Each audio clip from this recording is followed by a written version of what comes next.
cabeça, vamos orar. Pai querido, que momento é esse, Senhor?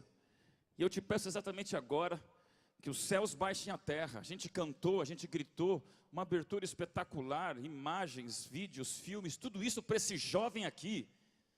Sentir que essa igreja prioriza essa juventude. Por tudo que é mais sagrado nesse momento, eu te imploro, Senhor, para o tempo. O que ficou para trás, que seja esquecido. O que vem para frente, que seja sonhado. Mas acima de tudo, o que estamos vivendo agora, que seja o maior presente do presente no tempo que nós temos do céu. Senhor, fale ao coração desses jovens, que eles resetem a vida na terra, para se escancararem na vida no céu. E que essa mensagem seja para incomodar, seja, Senhor, para tocar coração, e para eles verem que são uma juventude, segundo o teu coração. Colocamos tudo isso nas tuas mãos, em nome de Jesus. Amém, Senhor. Vamos direto ao assunto, coloca a imagem para mim na tela. Já vou ler para você um texto da Bíblia, que está em João capítulo 2, versículo 1 a 3, e depois eu pulo para o 6 a 8, e você conhece muito bem essa história. 3 dias depois, houve um casamento em Caná da Galileia, achando-se ali a mãe de Jesus. Jesus também foi convidado com seus discípulos para o casamento. Tendo acabado o vinho, a mãe de Jesus lhe disse: filho, eles não têm mais vinho. Pula para o 6. Estavam ali 6 talhas de pedra que os judeus usavam para as purificações. Cada uma levava 2 ou 3 metretas. Jesus lhes disse então: enchei d'água as talhas. E eles as encheram totalmente. Então lhes determinou: tirai agora e levai ao mestre-sala. E eles o fizeram. Jesus, um ser incrível. Jesus, que além do delete, por onde passava deixava um reset. Eu repito a você o que eu vou falar todas as noites até sexta-feira. A diferença de delete para reset é que o delete ele apaga, o reset ele recomeça. E agora Jesus está começando o seu ministério e ele escolhe um lugar maravilhoso para mostrar a sua primeira evidência messiânica de um homem-deus que tinha um poder extraordinário. Jesus foi a um funeral, Jesus foi a um cárcere, Jesus foi a um lugar com leprosos, Jesus foi a um hospital. Não, jovem, Jesus escolheu uma festa de casamento. E eu quero começar nessa noite dizendo a você: uma juventude que se prostra perante a palavra de Deus é uma juventude que se levanta perante o mundo. E a Bíblia me diz que o meu Cristo e o teu Cristo escolheu um casamento para se mostrar, para aparecer. 40 dias de fome, jejum, tentado pelo diabo, agora diz aos poucos discípulos que já tem: eu tenho uma festa para ir. E quando ele chega na festa, jovem, o que acontece? O caos. Acabou o quê? Você conhece a história.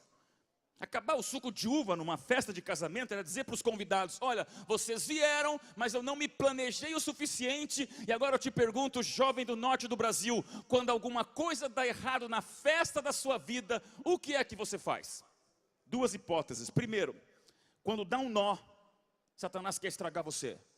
Só que não basta um nó, Satanás quer lançar todos os nós possíveis na tua vida. No meu stories eu recebo pelo menos 600 a 800 comentários todos os dias de jovens que olham postagens e dizem: pastor, me ajuda, meus pais não valem, meu namoro não valeu, eu não estou conseguindo viver sozinho, pastor, eu tenho tentações absurdas, pastor, o suicídio está virando uma opção, pastor, o que eu faço com isso? Satanás quer apenas transformar tua vida numa completa nozeira, a ponto de tirar da sua vida a visão do céu. Aí surge uma juventude que escolhe 2 hipóteses. A primeira, explodir. Já viu gente que explode para resolver seus problemas?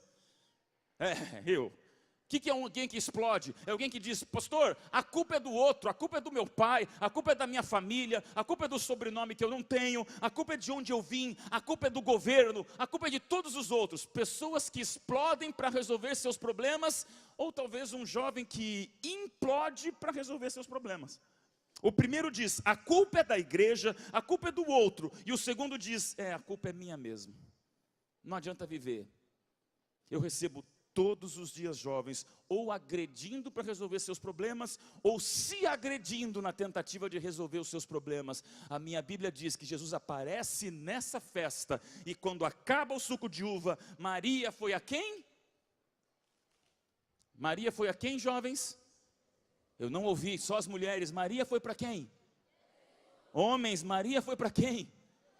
Então, pelo amor de Deus, você antes de ir para qualquer alternativa para resolver seus problemas, a minha Bíblia diz que Maria foi para Jesus. E chega em Jesus e fala: Senhor, filho, me ajuda, delete na minha festa. Parece que Maria era meio responsável pela festa, porque ela é responsável por essa tragédia quando acaba o suco de uva.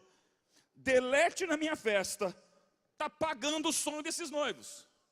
Me dá um reset, me ajuda. E aí, moçada, começa uma coisa interessante para você se lembrar. Toda a igreja, todo o movimento religioso, ele só precisa de uma geração para desaparecer. Essa frase eu vi alguns meses atrás, ela me deixou profundamente impactado por saber que eu ia falar para 10 mil jovens aqui no norte do Brasil, para você se lembrar que sobre você está a responsabilidade de toda uma igreja, de toda uma religião, de um movimento cristão que diz: basta uma geração afrouxar, basta uma geração flexibilizar, basta uma geração deletar, acaba a religião. E quando Maria foi a Jesus, Jesus olhou para Maria, viu aquelas águas e lembrou de mim e você aqui. Porque o que ele fez é muito interessante. Quantas talhas tinham ali? 6 talhas de pedra, cântaros, contendo água. Quanta água tinha ali? Eu gosto de fazer a multiplicação, 35 litros por um cântaro, mais ou menos 600 litros de água num canto onde as pessoas usavam, segundo a Bíblia me diz, para as purificações. Ou seja, jovem, água de torneira. E agora Jesus diz: pega essa água e sirva para o povo beber. Primeira página do jornal de Caná da Galileia no dia seguinte: casamento terrível, acaba o suco de uva e os noivos querem enganar os convidados dizendo: tomem água de torneira achando que é vinho. Você faria isso? Já tomou água coisa aguada? Sim ou não?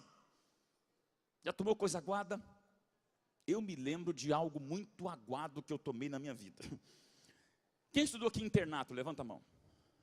Eu já estudei no internato, quem é pastor, quem fez teologia, e durante 4 anos eu morei lá no NASP Campus Engenheiro Coelho. Morar em internato é uma experiência única. Você vive com 4 colegas durante 4 anos no quarto, e ali você vai descobrindo algumas coisas que marcam a sua vida. Por exemplo, no internato você encontra a sua companheira, sua namorada.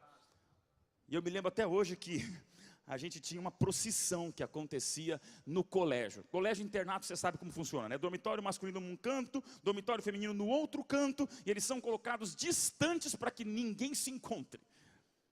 E durante a sexta-feira à tarde sempre saía um grupo de rapazes como eu ali no 1º, 2º ano de teologia, e a gente andava em direção ao dormitório feminino, e todos carregando algo importante para o sábado. Não era a Bíblia não, era a camisa de colarinho que a gente ia usar com gravata no sábado. Porque a gente ia em direção ao dormitório feminino, e no dormitório feminino a gente não podia nem entrar, senão era eletrocutado vivo. E ali embaixo a gente chamava as namoradas, né? A mulher falava: Maria, Adriana, no meu caso era Ellen, quarto 35, e as meninas desciam, pegavam as camisas e sumiam nos seus quartos. E nós, homens, sem machismo nenhum, nós íamos em direção a uma praça e ficávamos ali conversando. Mulheres, quando vocês viram um grupo de rapazes conversando, fica tranquilo. Fica tranquila, porque é só papo cabeça. Cotação do dólar. Falando hebraico e aramaico. Para onde vão os ideais mundiais? É só papo cabeça. Depois de umas 2 horas, voltávamos para o dormitório e, queridas e queridos, eu recebi a minha camisa no sábado para usar.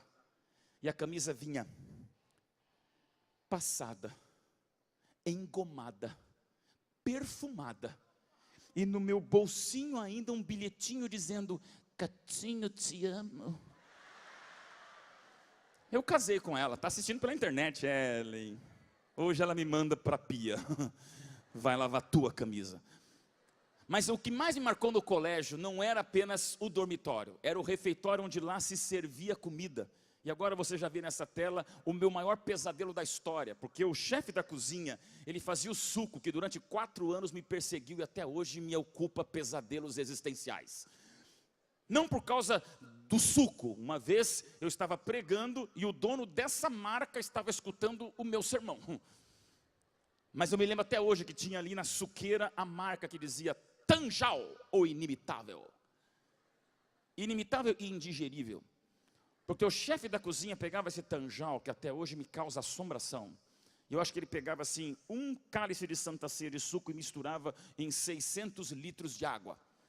E dava para a gente beber. De maneira que você nunca sabia o sabor. Eu chegava e falava assim, que gostoso suco de laranja. Ele, não, Odailson, hoje é suco de pêssego. Você não sabia o suco.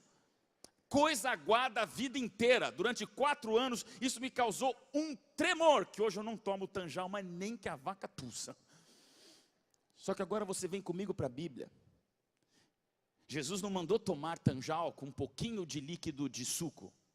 Jesus mandou pegar água de torneira e servir para aquelas pessoas e aqueles comensais da festa. E agora Cristo diz, encham d'água essas talhas, águas para lavar a mão e sirva para o povo beber. Juventude Reset, o milagre das bodas de Caná não é apenas transformar água em suco de uva. O milagre das bodas de Caná é você obedecer um Deus que dá uma ordem que você não entende. E quando eu estou aqui nesse palco, sentindo o silêncio desse momento, onde você escuta a sinfonia das estrelas, eu vejo uma juventude dizendo, pastor, conta comigo porque eu obedeço a Deus, amém? Mas não é tão fácil, não é tão simples. Quando a gente obedece a Deus, quando a gente fala em obediência a Deus, começa a ficar meio constrangedor. Eu quero cantar, eu quero louvar, eu quero pular, eu quero dizer Jesus te ama. Mas pastor, obedecer não é bem assim. Aí se levanta uma juventude adventista do 7º dia, que diz para o mundo, amar a Deus é também obedecer a Deus. Por isso você é um reset. Delete e apagar pecado. Reset é recomeçar uma vida nova. Agora, quando a gente obedece a Deus, 2 maneiras, né? Eu tenho um problema com obediência, eu vou te falar agora nessa arquibancada, porque tem gente que obedece a Deus por fachada, e tem gente que obedece a Deus por medo, e os 2 estão errados. A primeira é essa aqui. Gente que obedece a Deus para mostrar para o outro. Já viu gente chata assim? Se arruma toda e vem para a igreja. Olha como eu sou obediente. Olha como eu sou melhor que você. Olha o meu currículo. Olha quantos livros de Espírito de Profecia embaixo do meu braço. Não tem problema você ir para a igreja assim. O problema é quando você faz isso para mostrar para o outro. Já viu alguém obedecendo a Deus por fachada? Posso te falar uma coisa, jovem? Quando você obedece a Deus para mostrar para os outros, um dia a tua fachada cai. Tem uma frase antiga, mas eu falo para você nunca esquecer, jovem do norte do Brasil. Você pode enganar todo mundo por algum tempo. Você pode enganar alguns o tempo todo. Mas jamais você enganará todo mundo todo o tempo. Cedo ou tarde, a capa cai. E quando a máscara cai, jovem, você sofre. Me lembro uma vez que eu fui almoçar na casa de uma mulher. E essa mulher tinha uma aparência de perfeição.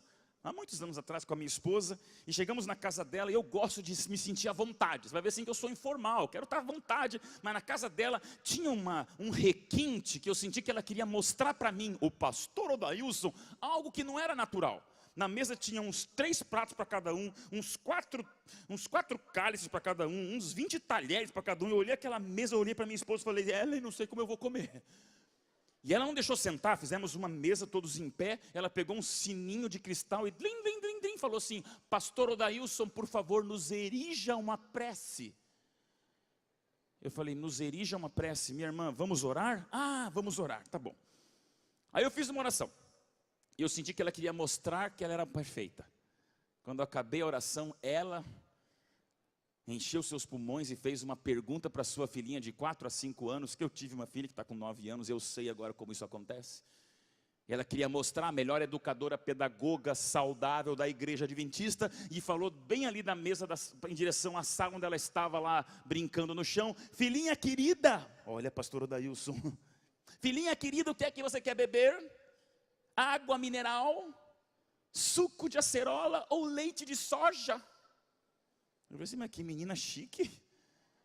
Daí a menininha de 5 a 6 anos respondeu, mamãe, você sabe que eu amo Coca-Cola.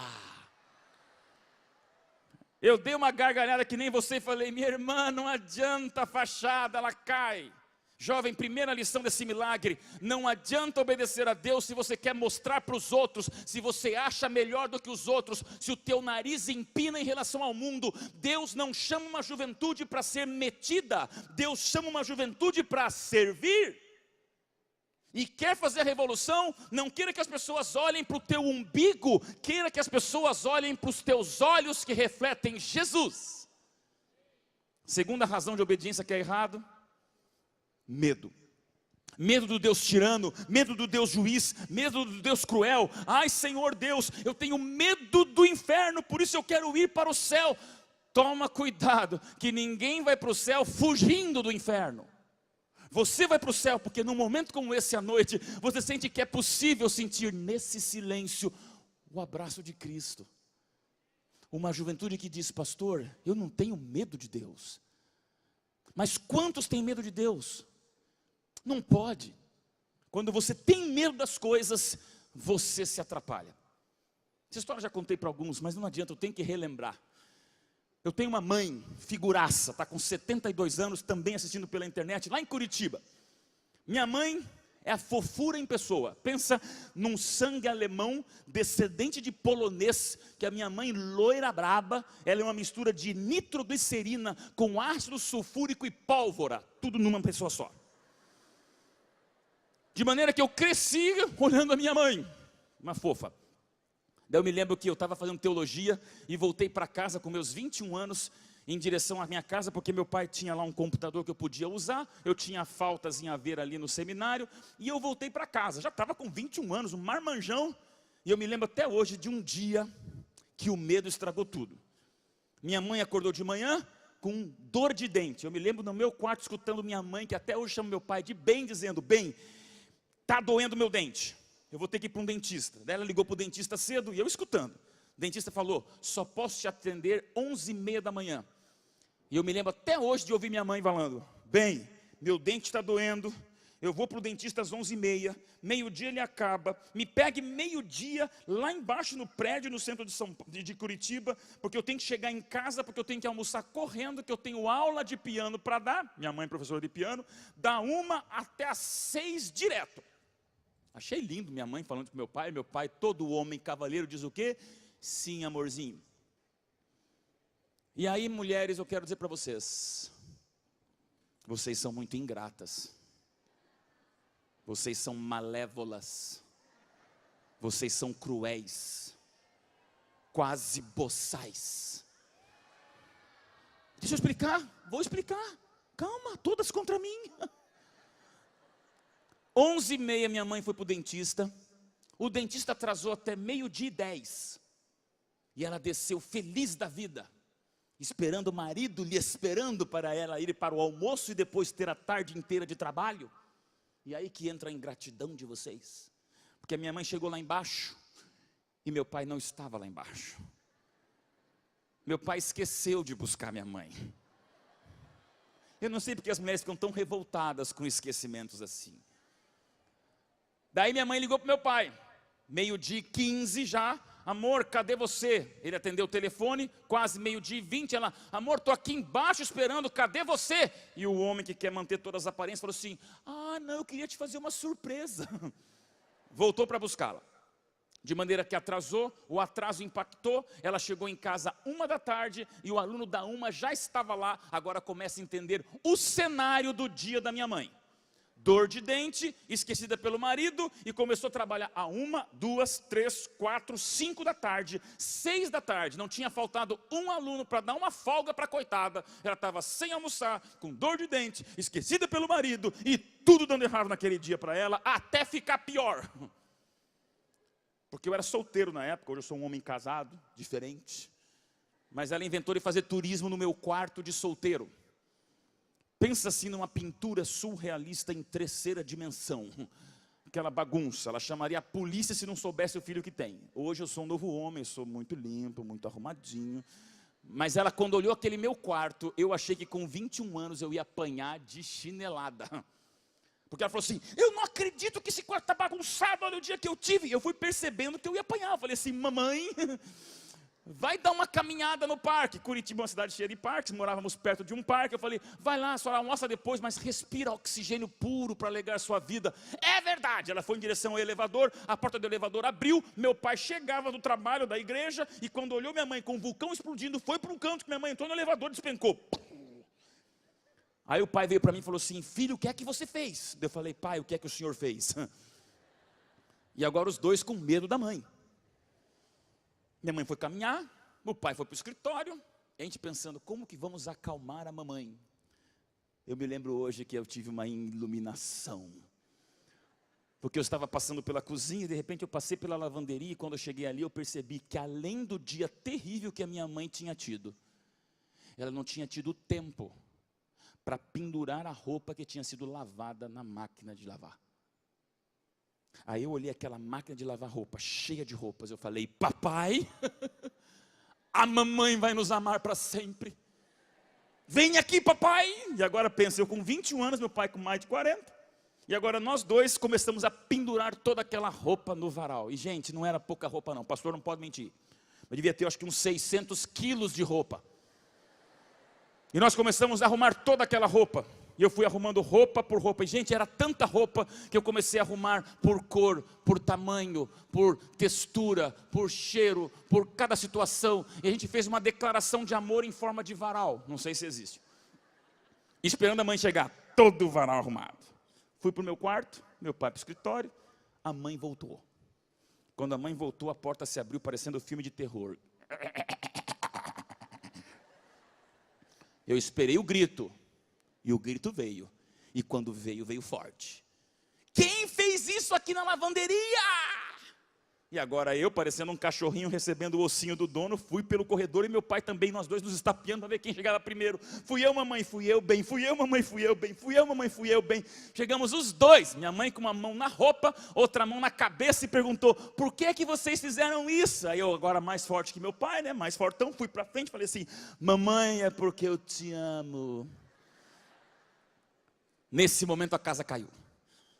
Porque daí a mão que estava na roupa foi também para a cabeça. E ela começou a embaralhar os seus cabelos. E ela disse, muito obrigado, para acabar o meu dia, lindo e maravilhoso, vocês tiveram a incompetência de pendurar no varal toda a roupa suja.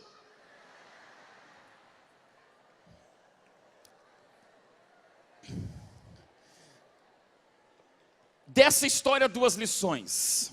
Homens, não arrisquem em lugares que vocês não entendem. Eu não vi o cheiro, eu não vi que a roupa estava suja, eu só achei que ela estava lavada. E segunda coisa, quando você faz as coisas por medo, você se atrapalha.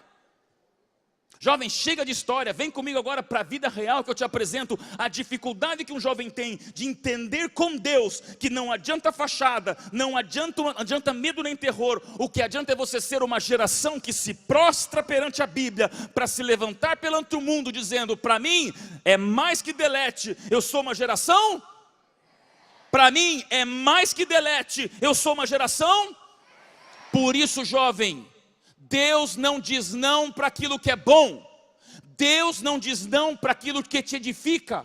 Deus não diz não para aquilo que te amadurece. Deus não diz não para aquilo que te salva. Deus não diz não para aquilo que é gostoso na verdadeira significância do ser. Ah, pastor, mas eu não posso para balada. Ah, pastor, mas não posso sexo. Ah, pastor, mas não posso droga. Galera, pensa uma coisa. Deus não quer você feliz por 5 minutos. Deus quer você feliz por toda a sua vida. Deus não quer você feliz sobre o efeito maluco de entretenimentos que não lhe engrandecem. Ele quer você com equilíbrio no mundo real e no mundo virtual. As maratonas Netflix, eu vou ficar assistindo 20 horas direto de uma seriado. Quanto tempo você leu de Bíblia nesse dia? E aí entra o problema. Eu vim aqui para dizer a você, não pensa que é sermão fácil. Podia aqui pregar para você, vamos curtir, galera, curtir é obedecer a Deus, amém? Porque Deus não diz não para aquilo que é bom, Deus não proíbe aquilo que lhe faz bem, e jovens tomem cuidado, nas palestras vamos conversar um pouquinho mais sobre o mundo digital e virtual, jovem que vive muito no mundo virtual, não consegue se relacionar no mundo real, e você começa a se atrapalhar na sua vida emocional. Que é outra razão de você entender o que é obediência a Deus. Ai, pastor, meu coração. Pastor, Deus me proíbe ser feliz. Não proíbe nada. Por que, pastor, tem que esperar o casamento? Porque Deus quer não só que você faça sexo. Deus quer que você viva o amor. Do jeito certo, com a pessoa certa, na hora certa e com a bênção de Deus exata, amém? Ah, pastor, mas a fila está andando. Fila está andando para o inferno. Aprenda a dizer não. Mulher, aprenda a dizer não. Homem, larga a mão de ser tonto. Por quê? Eu sei que os hormônios sobem para a cabeça, neurônios descem para o pé, mas um Deus que diz uma juventude que se preserva, é uma juventude que realmente ama. Obedecer a Deus é bom demais. E vou te dizer mais. Não queira o teu coração levado a sério, se o teu comportamento é de piada. Não queiram uma relação real, um coração de rainha, se você entra em liquidação feito plebeia. Você quer que Deus te abençoe como rei, enquanto você não passa de um mendigo, passando de mão em mão, achando que isso é decência. Não é. Amado jovem, você veio para esse Campori aqui, para esse encontro de jovens, Reset, para conhecer pessoas assim. E a coisa mais linda daqui a alguns meses ou anos surgir casamentos daqui. Mas toma cuidado para não estragar aquilo que é realeza no teu coração por aquilo que vira mendicância na tua desvalorização. Amém? Você nunca vai ser levado a séria se você tem uma vida de brincadeira. Porque Deus não te proíbe o que é bom. Eu lembro que estava nos Estados Unidos um dia e recebi, e vi esse outdoor aqui dizendo: virgindade, ensine sua criança que essa palavra não é suja, não é feia. Surge uma juventude que diz: pastor, se Jesus manda servir água, eu sirvo água.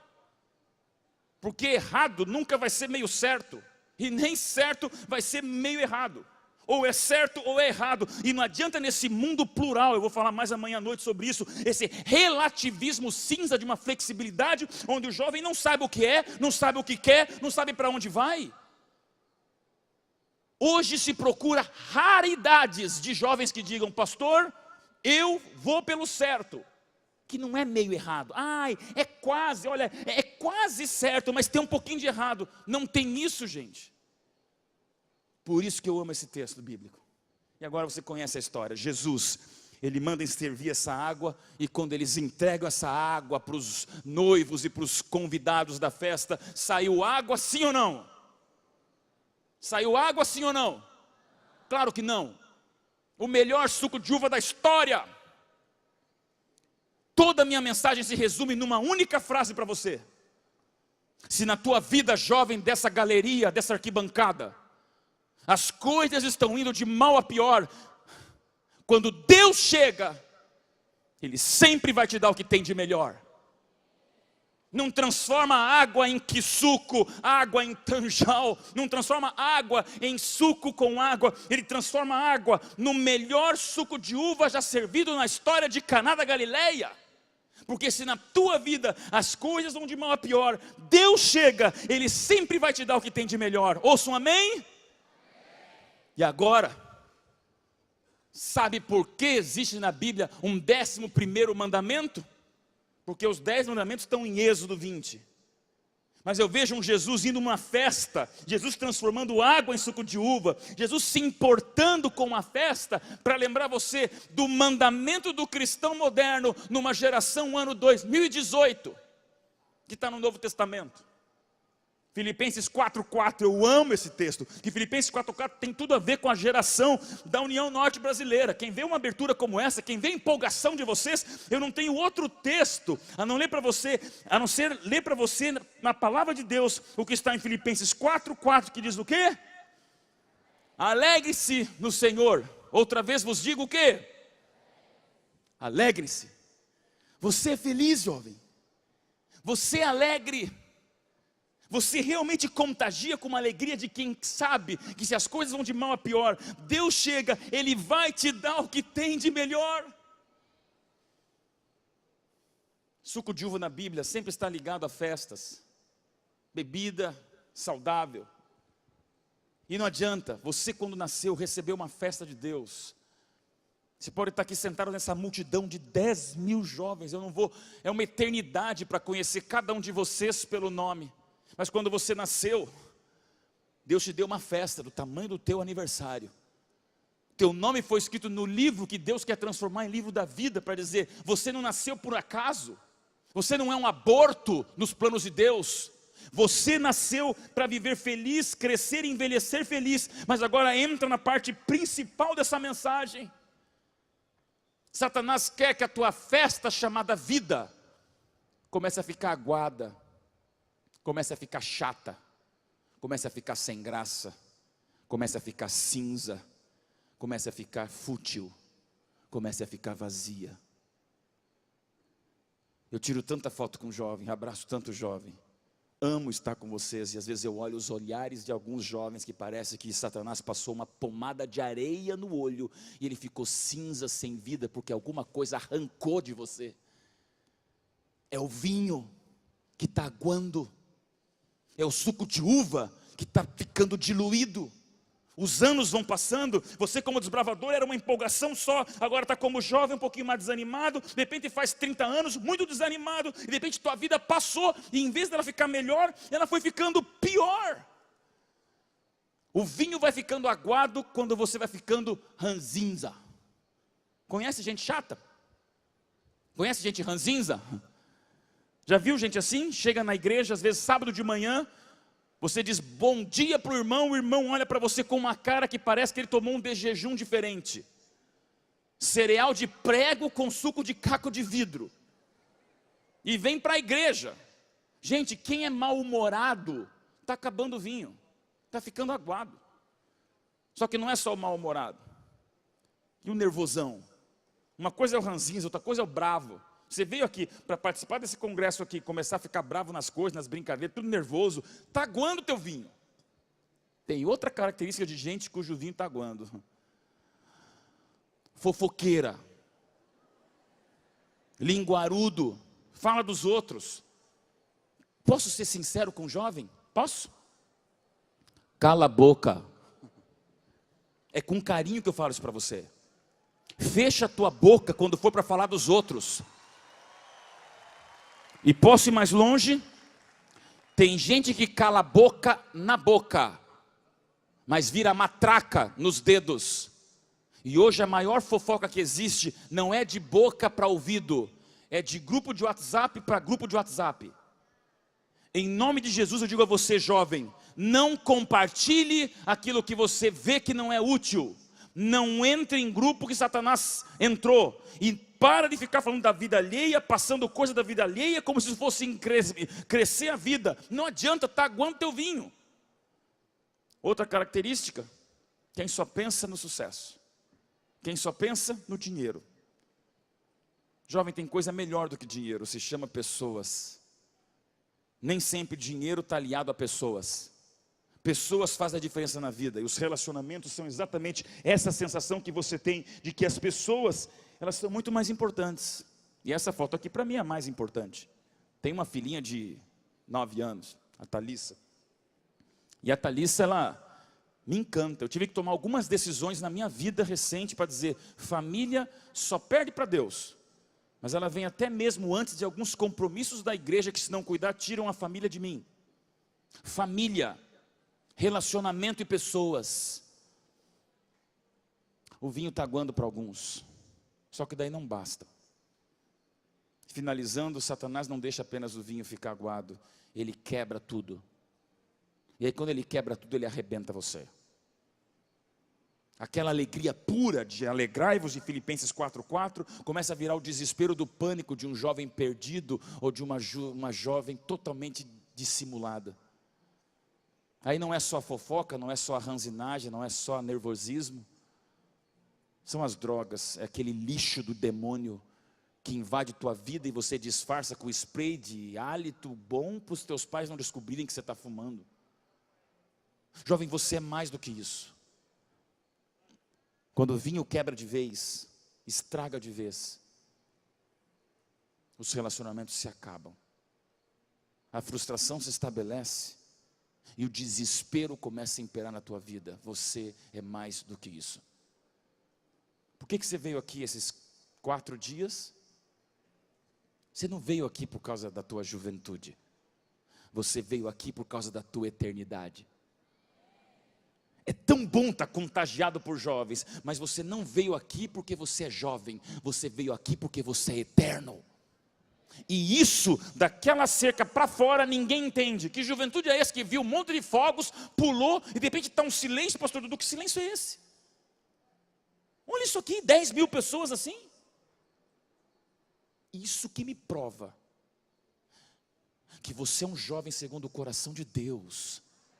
Salvar do pecado e guiar no serviço não é slogan publicitário, é a essência de um ministério jovem, cujo teu uniforme mostra para o planeta que você se prostra perante a Bíblia para se erguer perante o mundo, deixando o delete para trás e entrando num reset do recomeço, porque você é mais do que esse vinho que desaparece.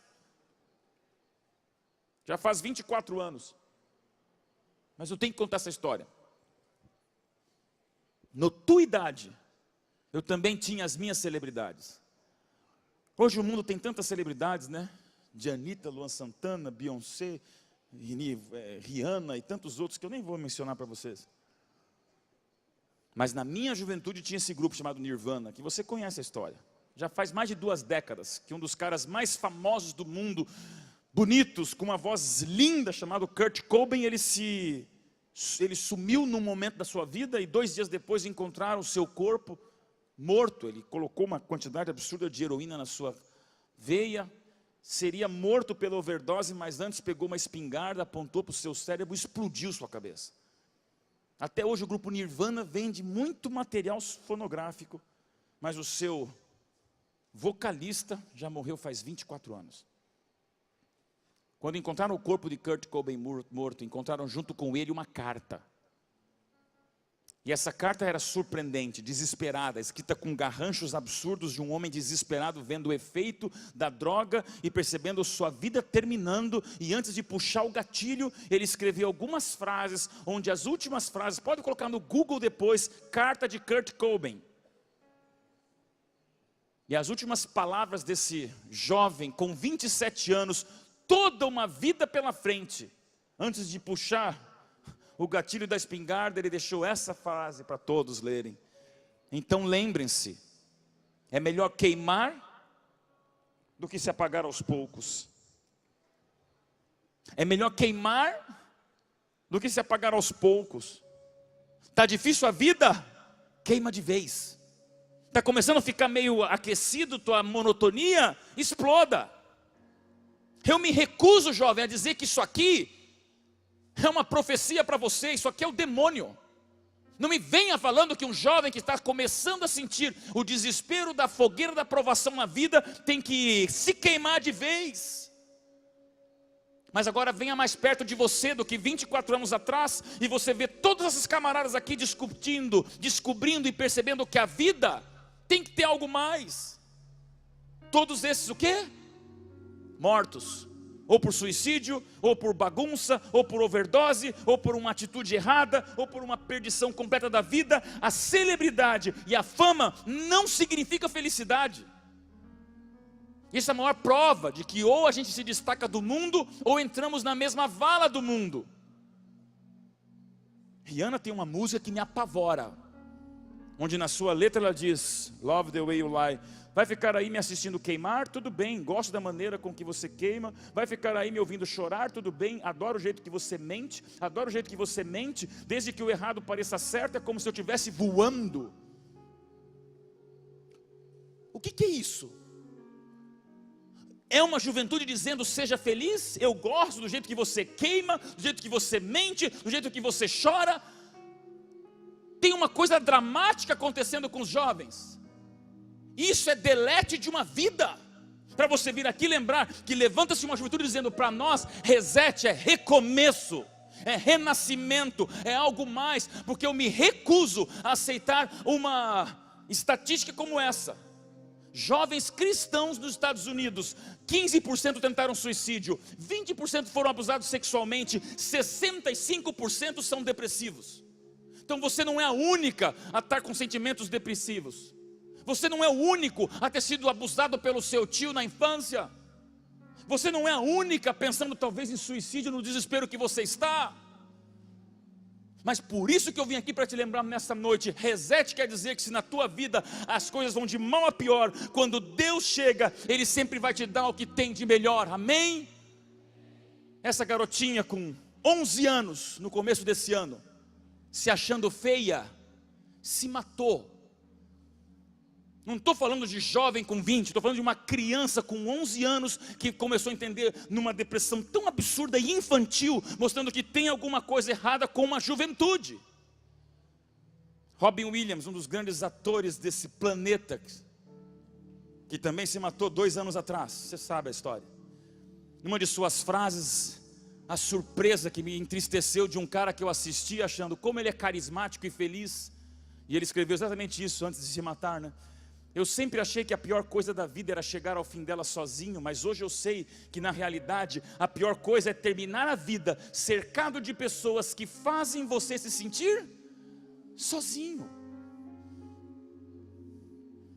Eu me recuso a falar para você nessa noite, jovem, sobre esse teto de céu, que isso é vida para um jovem cristão.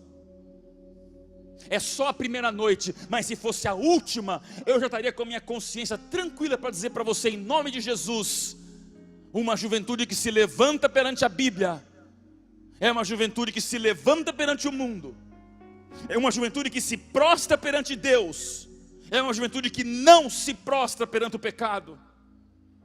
Eu te pergunto, o que é que você veio fazer aqui nos próximos 4 dias da tua vida? Pular? Tirar foto, postar as redes sociais, ou você veio aqui para entender que você tem um encontro com Deus? É a última história. Meu tempo acabou. Eu pregava no Rio de Janeiro, cariocada, aquela alegria, uma igreja grande com mais de 1000 membros. Acabei o sermão que falava sobre alegria e fui cumprimentar os membros na porta. Quando dá, a gente fica lá naquele abraço gostoso. Passou por mim uma jovem que segurava um pedaço de gente nos braços. Era uma criança, muito inquieta e chorando, e ela tinha um olhar empobrecido pela vida. Me olhou e falou: pastor, podemos conversar? Tinha mais de 600 pessoas atrás dela para eu abraçar, que eu falei: minha irmã, tem que esperar todo mundo passar, porque eu não vou poder parar agora para falar com você. Falei com carinho, mas não tinha o que fazer. Geralmente as pessoas saem nessa hora, mas eu vi que ela ficou atrás de mim, chacoalhando aquele nenezinho impacientemente, enquanto eu percebia que ela não ia embora. E ela esperou mais de meia hora, até todos eu abraçar, cumprimentar, e no final uma igreja vazia, ali no coração do Rio de Janeiro. Ela me olha e fala: pastor, podemos conversar? Eu falei: claro que podemos. Fomos para um canto, enquanto os diáconos encerravam a igreja e fechavam as janelas, e ali no último banco ela falou: pastor, o senhor falou sobre sorriso e alegria. Eu falei: claro.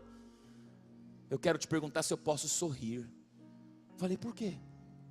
Ela começou a narrar a vida, talvez a sua vida, ou parecida com ela. Pastor, eu passei nessa igreja por acaso, porque hoje eu não tinha para onde ir, e vi que no sábado de manhã tinha um culto, eu entrei, mas eu não sou adventista. Eu quero dizer para você, pastor, que eu conheci um príncipe encantado. Esse príncipe encantado que me dava flores no namoro, casou comigo e me entrega essas flores. Ela levantou o braço e tinha aqui marcas na sua camisa, na sua camiseta, de roxos nos seus ombros e braços. E ela falou: pastor, esse príncipe virou um monstro que me bate quase toda noite. Posso sorrir? Eu vi que ela estava preparando a cilada para mim, eu fiquei quieto. Está vendo essa criança aqui, pastor? Eu falei: estou. Tem 6 meses de idade. É a minha pequenina filha, que é a primeira que nasceu, mas a 4ª que deveria ter nascido, porque eu já fiz 3 abortos na minha vida. Eu posso sorrir? Eu falei: ok. E pastor, eu entrei nessa igreja porque nessa semana eu estava fazendo algumas consultas médicas e eu tive uma vida meio complicada. De seringa em seringa, de cama em cama. Eu não contraí AIDS, mas eu tenho uma doença que resumirá a minha vida em muitos menos anos. Eu posso sorrir. Uma jovem espancada pelo marido, precoce como mãe, abortos feitos e uma doença fatal. Na minha frente ela falava e eu entendia que alguma coisa estava errada no discurso, porque ela tinha um olhar de velha, mas alguma coisa me parecia que ela era mais nova do que parecia. O nome dela, Alessandra. Eu me lembro que depois dessa conversa eu falei: Alessandra, me desculpe, pastor não pode fazer essa pergunta, mas se eu for antiético nem me responda, mas se quiser me responda. Posso te perguntar, quantos anos você tem? Ela abraçou seus olhos, ela afrouxou seus ombros e num sussurro ela disse: pastor, eu tenho 17 anos. Ela olhou para mim com o olhar deslizando em lágrimas e perguntou de novo: eu posso sorrir? O que é que você fala nessa hora, jovem? Não dá para abrir a Bíblia e começar a fazer um estudo bíblico dizendo: ah, Deus é masoquista de maneira que você tem que sofrer para conhecê-lo. Não tem isso. A minha Bíblia, como eu falei para ela e falo para você, não diz para a gente se alegrar na desgraça, se alegrar na angústia, se alegrar na solidão, se alegrar nos pais separados, se alegrar na maldade que nos fazem, se alegrar no bullying que eu sofro. A Bíblia diz: alegre-se no Senhor. Não existe reset sem Deus. O mundo faz um delete em você, quer apagar você, mas não existe recomeço que não seja com Deus. Jovem querido, Ellen White fala, mensagem no Mente, Caráter e Personalidade, volume 2, desassossego, descontentamento revelam a ausência do Salvador. E aí eu quero terminar te perguntando: o que é para você um reset? Se na tua vida as coisas vão de mal a pior, agora à noite, quando Deus chega, Ele te dá o que tem de melhor. E eu vou fazer um convite para você, de cara, na primeira noite desse Camporê. Porque eu acredito que você tem agora a oportunidade de dizer para Deus: Senhor, montei barraca, estou aqui querendo ouvir música, mas agora dentro de mim tem alguma coisa muito desconfortável acontecendo, que pastor, eu preciso mudar minha vida aqui agora. Está doendo, está latejando, está desesperado, não estou conseguindo sorrir, meu vinho aguou, cacos de sonhos pelo chão, pastor, eu não consigo ser feliz. Eu quero dizer para você, a Bíblia te ordena: alegre-se no Senhor, porque o primeiro milagre de Cristo foi numa festa de casamento. Resete para uma vida nova, resete para uma vida que se agiganta perante você. O meu convite nesse momento é para você que veio aqui essa noite e no teu coração alguma coisa não está legal. Para você que ainda não foi batizado na igreja adventista do sétimo dia, e veio aqui a convite de alguém, e alguma coisa no teu coração está dizendo: poxa, eu vim aqui para cantar e ouvir música, ver fogos de artifício, e agora alguma coisa dentro de mim está realmente dizendo que Deus existe. É para você que eu estou chamando.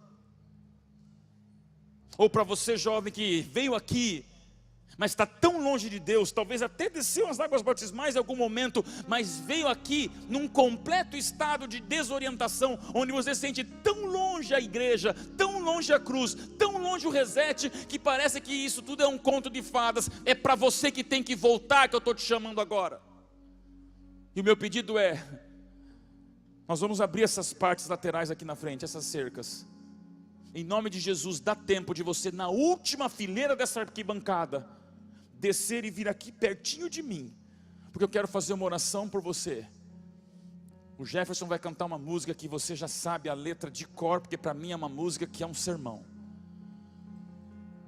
Mas antes dele cantar, eu quero saber onde estão os jovens que nessa noite querem vir perto de mim para dizer: pastor, ora por mim que tem coisa errada na minha vida, que eu preciso torná-la de novo uma festa de alegria.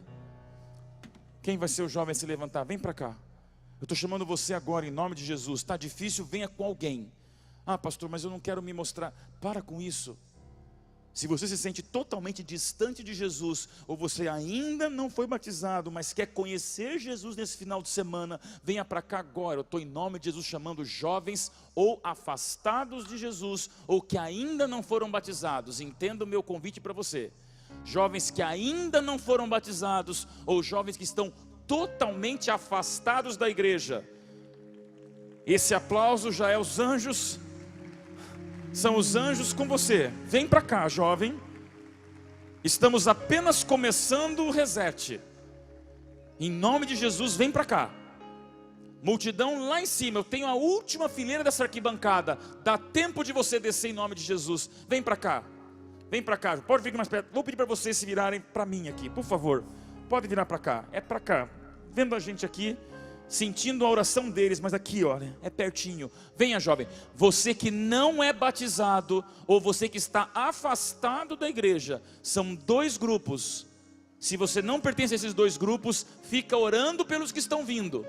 Mas eu queria que viesse aqui jovens não batizados e jovens totalmente afastados de Jesus ou da igreja. Aí sim, a gente começa o nosso reset com Cristo Jesus. Vem para cá. Essa música é o sermão cantado. Que Deus te abençoe. Amém.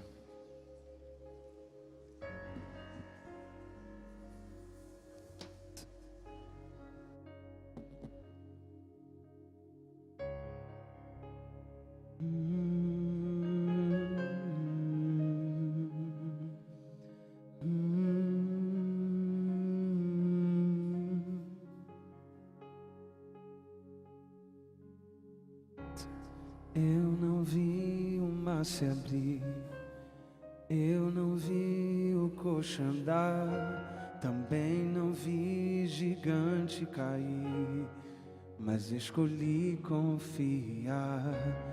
Eu não vi Jesus ressuscitar, também não vi o pão multiplicar, mas pela fé que o justo viverá. Muitos duvidam e zombam de mim. Teu Deus não existe, não vai te ouvir, mas isso não vai me abalar.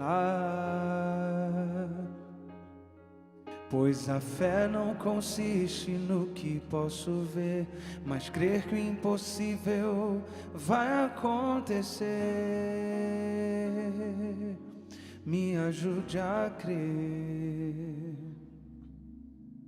E se o mar não abrir e o faraó me alcançar, eu não vou desistir, não vou duvidar.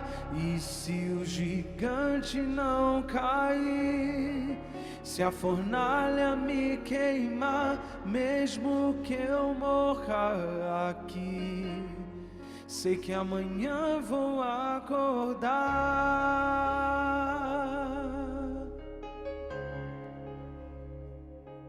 Não tá com gate, tá com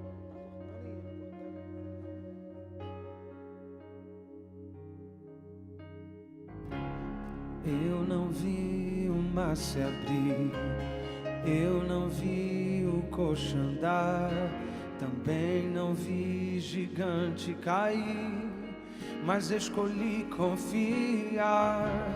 Eu não vi Jesus ressuscitar, também não vi o pão multiplicar, mas pela fé que o justo viverá. Muitos duvidam e zombam de mim. Teu Deus não existe, não vai te ouvir, mas isso não vai me abalar. Pois a fé não consiste no que posso ver, mas crer que o impossível vai acontecer. Bem-aventurado quem crê sem ver. E se o mar não abrir e o faraó me alcançar, eu não vou desistir, não vou duvidar.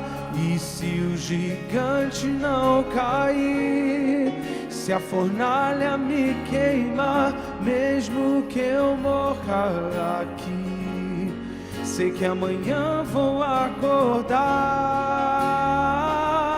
Vem me ajudar a confiar. Eu não consigo, Senhor. Prometo e minto, Senhor. Não aguento mais confiar em mim. E se a doença não curar, e o emprego não vingar, e o filho não voltar, mesmo se meu barco naufragar,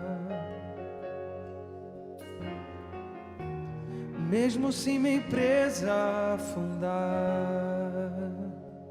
mesmo se minha voz acabar, mesmo que eu não possa mais cantar, nos dê o dom da fé, para que possamos crer, mesmo quando a figueira não florescer. Mas é tão difícil quando as nossas expectativas se frustram.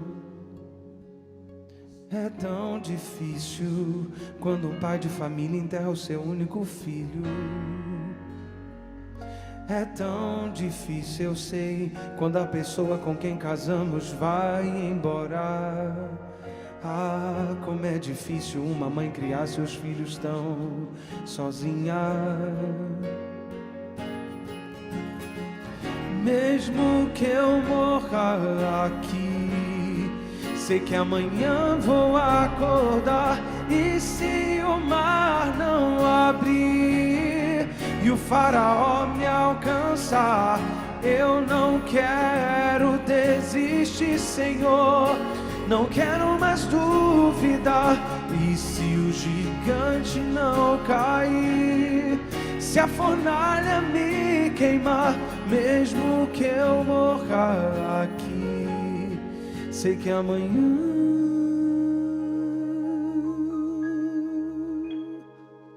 papai vai me acordar.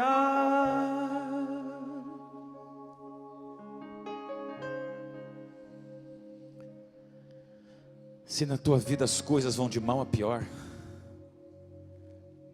Deus chega e vai te dar o que tem de melhor. Essa minha semana não foi muito fácil. Eu não posso te falar algumas coisas, mas olhar você aqui na frente me lembra uma coisa, jovem. A gente vai para o céu. Mais do que um delete, a gente tem um reset, que é recomeço. Recomeço para se levantar, para ser perdoado e continuar. Recomeço para o céu. Eu nunca imaginei tanta gente aqui, dos não batizados ou completamente afastados. Eu ouço um amém desse auditório. Se te der vontade de vir aqui na frente, venha. Nós vamos fazer uma oração agora. E nós vamos fazer essa primeira oração de apelo do primeiro sermão do congresso, como se já fosse o último, para você entender, jovem, que agora a tua vida eterna é em jogo. Tenho mais alguém que queira vir? Pode vir, em nome de Jesus, venha. Por favor. Pastor Eduardo foi claro, Dailson, fale. Isso aqui é o mais importante, é a palavra, é a decisão sendo tomada. Em nome de Jesus, se você quer vir, venha com alguém. Está difícil vir sozinho, venha. Mas posso orar ou tenho mais algum jovem não batizado, ou que está afastado, que precisa vir aqui para essa oração? Venha, já vejo duas ali vindo. Venha, em nome de Jesus, dá tempo de você vir.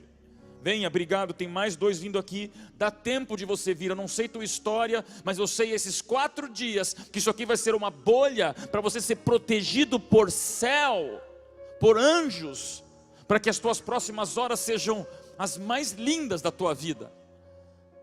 Amém? Eu vou orar por você. As suas lágrimas escorrem do colo de Jesus. Você não está sozinha, você não está sozinho. Tenho mais alguns vindo, podem vir. Eu não vou fazer aqui nenhuma cerimônia mística nesse momento. Mas eu acho que num encontro como esse, o gesto fala muito. A vocês, centenas que estão aqui perto de mim, eu quero que você estenda os seus braços sobre quem está ao seu lado. Alguns já estão abraçados, mas outros não estão. Mesmo que você não conheça, agora você abre teu braço e você fecha um abraço lindo de quem veio aqui dizendo: eu sofro também. Já você que está para lá da cerca agora, jovens, eu vou fazer um pedido a vocês. Num momento dessa oração, eu vou pedir que todos nós levantemos as mãos. E mais de 8, 9.500 jovens, eu não sei, em relação aos que estão aqui. Nós vamos todos pedir uma bênção de Deus sobre esses que vieram aqui à frente. Para que esses próximos dias definam a tua eternidade. Não num reset nessa terra, mas num recomeço para o céu, amém? Você vai levantar bem alto, na hora que eu pedir. Mas daí você levanta mesmo e fica comigo. Nós vamos abençoar vocês pela graça de Deus. O melhor final de semana da nossa vida está começando agora, amém? Acabando essa oração, por favor, não perca o clima. Isso aqui é céu na terra, é igreja com teto de estrelas. Eu peço a você, acabando essa oração, ainda temos música, ainda temos louvor, mas continua sendo um culto, adoração. Pega tudo isso e transforma em um momento de louvor inesquecível com o próximo pastor que virá cantar com vocês. Mas não perca o clima, porque isso aqui é céu acontecendo desde agora, amém? Feche seus olhos, curve sua cabeça. Pai querido, esse é um momento único, Senhor. Já está passando e em breve terá passado. À minha frente aqui um mar de jovens que desceram das arquibancadas, caminharam e agora em lágrimas, abraçados a outros que também choram, estão aqui, Senhor. Ainda não foram batizados, ou talvez se afastaram a ponto de esquecer o próprio batismo. Cuida deles, Senhor. Foram corajosos e ousados para estarem aqui. Agora nesse momento eu te imploro que tudo que é sagrado na Bíblia, o que um milagre feito numa festa, traga de volta a festa da alegria na nossa vida. Abençoe o Senhor. E é por isso que nesse momento, essa multidão de jovens, todos nós levantamos as nossas mãos, Senhor, muito alto, exatamente abençoando essas pessoas que estão aqui à frente, esses jovens que estão abraçados em lágrimas, para que eles sintam nessa noite a coberta do céu, o abrigo da cruz, uma redoma celestial de paz, e que nas próximas horas e dias nada se perca, Senhor, nesse solo sagrado do Campori de Jovens da União Norte Brasileira. Mais do que deletarem o seu passado, que ao resetarem sua vida estejam recomeçando para um futuro eterno. Perdoa-os, Senhor, abençoa-os e prepare a todos nós para a volta de Cristo, em nome de Jesus, amém, Senhor.